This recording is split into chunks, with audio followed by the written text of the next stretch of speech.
प्रिय विद्यार्थियों, मैं हनुमान प्रसाद शर्मा आज आपको अव्यय अथवा अविकारी शब्दों के विषय में बताने जा रहा हूं। तो पहले अव्यय या अविकारी शब्द किसे कहते हैं, उसकी परिभाषा देखें। जिन शब्दों के रूप में लिंग, वचन, पुरुष या काल के कारण परिवर्तन नहीं आता, उन्हें अविकारी शब्द कहते हैं।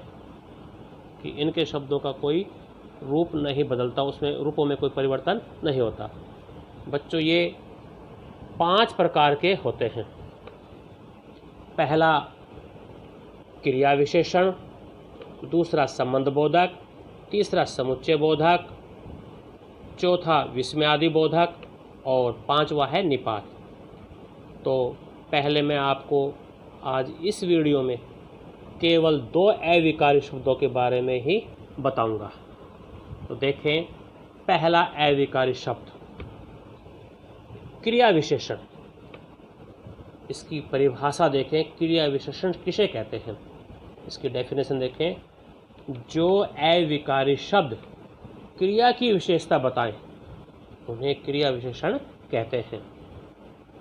बच्चों, अर्थ के आधार पर क्रिया विशेषण के 4 भेद होते हैं, 4 भेद माने गए हैं।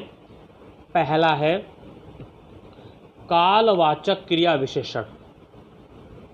बच्चों, इसमें इसकी पहचान करनी है तो आप क्रिया के आगे शब्द लगाएंगे, एक शब्द कब। इस शब्द का ध्यान रखना, आप क्रिया के आगे कब शब्द लगा के प्रश्न कर लेना तो उत्तर सही मिलेगा आपको। तो देखिए इसकी परिभाषा, कालवाचक विशेषण किसे कहते हैं। क्रिया होने के समय की सूचना देने वाले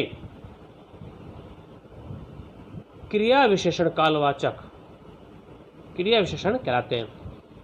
कि क्रिया होने के समय की सूचना देने वाले क्रिया विशेषण क्या कहलाएंगे, कालवाचक क्रिया विशेषण कहलाते हैं। जैसे कुछ एक शब्द हैं, देखो, आज, कल, प्रायः, कभी कभी, परसों, ये कुछ एक शब्द दिए हुए हैं जिनका प्रयोग हम वाक्य में कर सकते हैं। उदाहरण देखो, रमा अभी आई है। तो मैंने ऊपर बताया था क्रिया के आगे शब्द लगा लो कब। कब आई है तो आंसर मिलेगा अभी आई है। तो ये समय का बोध करा रहा है, इसलिए ये एग्जाम्पल हो गया कालवाचक क्रिया विशेषण का। जैसे गौरव परसों आएगा, फिर लगा लो आएगा, क्रिया के आगे कब लगा दो, कब आएगा, उत्तर मिलेगा परसों। ये भी समय का बोध करा रहा है, तो ये कालवाचक क्रिया विशेषण हो गया। दूसरा है, इसका भेद है स्थानवाचक क्रिया विशेषण। इसमें आप एक शब्द लगा लेना कहाँ, क्रिया के आगे कहाँ शब्द लगा लेना, प्रश्न बना लेना, तो इसका आंसर भी आपको मिल जाएगा। इसकी परिभाषा देखो, जिन क्रिया विशेषण शब्दों से क्रिया के होने के स्थान का बोध हो, क्रिया के होने के स्थान का बोध हो, उसे हम स्थानवाचक क्रिया विशेषण कहेंगे। जैसे देखो, राम अंदर गया था। अब गया था ये होगी क्रिया। अब हम इसके आगे क्या लगाएंगे, कहाँ गया था, कहाँ गया था, अंदर। तो ये स्थान का बोध करा रहा है, इसलिए ये स्थानवाचक क्रिया विशेषण हो गया। बच्चों, स्थानवाचक क्रिया विशेषण के भी 2 प्रकार होते हैं। जैसे एक स्थितिवाचक, इसमें कुछ एक शब्द ध्यान रखना आप, बाहर है, भीतर है, यहाँ वहाँ, साथ, नीचे, मध्य, आगे, पीछे, आसपास, आमने सामने, ये शब्द है जो स्थिति का बोध करा देंगे। दूसरा इसमें होता है इसका भेद दिशावाचक। जिस स्थान क्रिया विशेषण से कार्यस्थान की दिशा और का बोध हो, दिशा और का बोध हो, तो बच्चों उसे दिशा सूचक क्रिया विशेषण कहते हैं। जैसे देखो, दिशा, इस ओर विद्यालय है, किस ओर विद्यालय है, और कह दो, तरफ कह लो, तो दिशा का बोध करा रहा है कि पूर्व की ओर है, पश्चिम की ओर है, उत्तर की ओर है, दक्षिण की ओर, किस ओर है, तो ये दिशा का बोध करा रहा है ये शब्द। इस ओर विद्यालय, तो विद्यालय किधर है भाई, इस ओर है, तो ये दिशा सूचक हो गया। इसी प्रकार तोप का मुंह ऊपर की ओर, किधर, ऊपर की ओर था, ये भी दिशा का बोध करा रहा है, किधर था, ऊपर की ओर। अब आ जाओ तीसरा भेद, रीतिवाचक क्रिया विशेषण। बच्चों इसमें आप शब्द लगा लेना क्रिया के आगे कैसे। देखो इसकी परिभाषा, जिन अविकारी शब्दों से क्रिया के होने की रीति या विधि मतलब ढंग या तरीका उसका पता चले तो बच्चों उन्हें रीतिवाचक क्रिया विशेषण कहते हैं।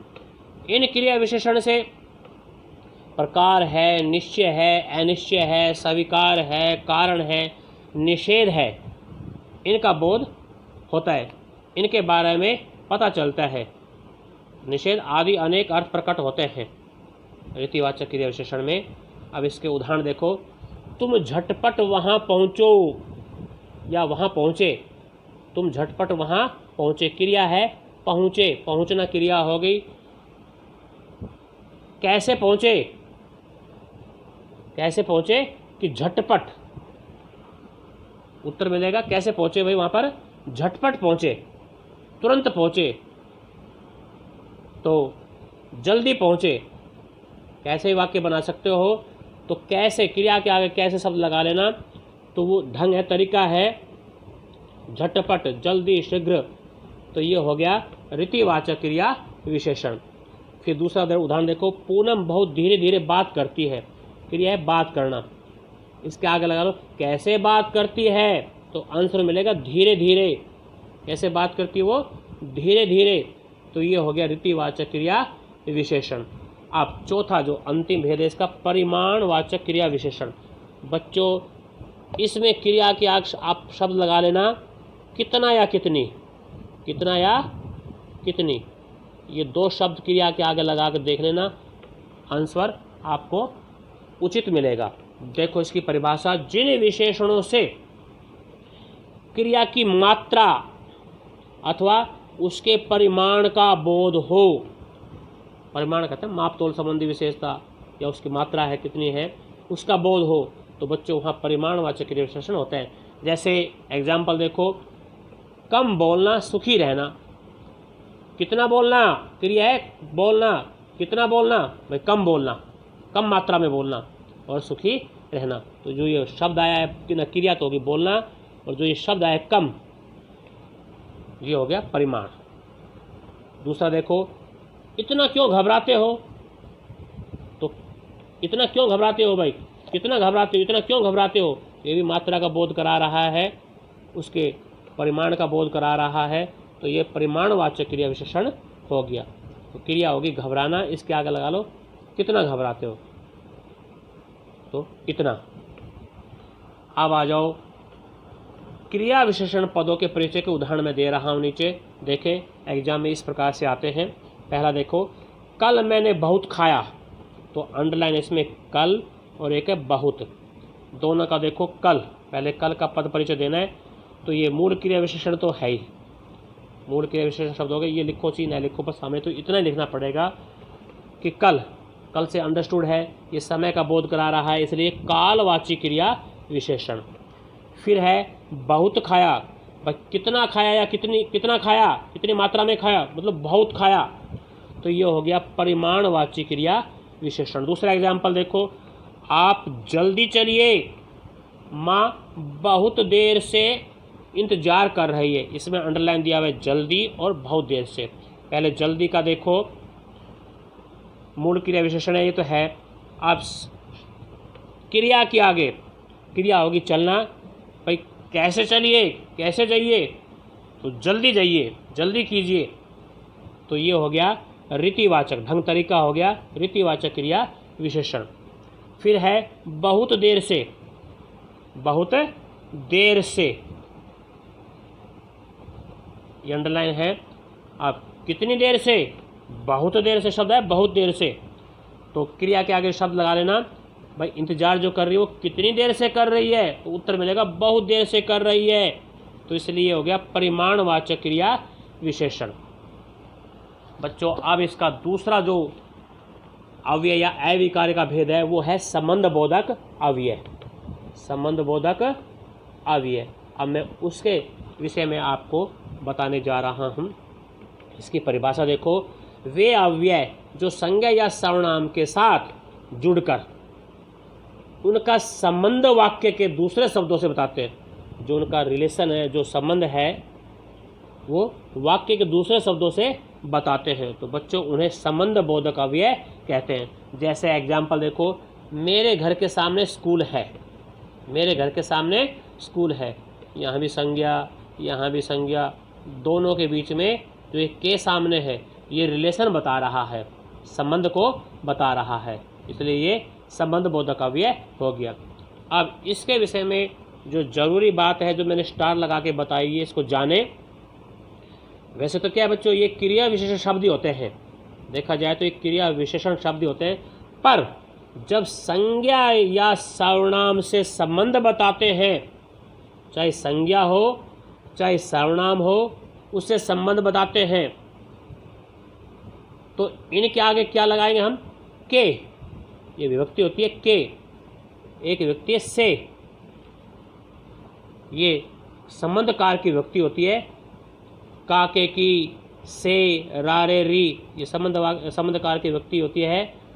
तो ये विभक्ति हम लगा के देखेंगे तो वो हमें बोध कराएगा संबंध बोधक अव्यय का। जैसे मैंने विभक्ति ना, के लगा दो, से लगा दो, या रा रे री रो, ये लगा के देख लो तो इसके विषय में पता चल जाएगा। जैसे एग्जाम्पल है, जैसे सबसे आगे, राम के पीछे, तुम्हारी ओर आदि।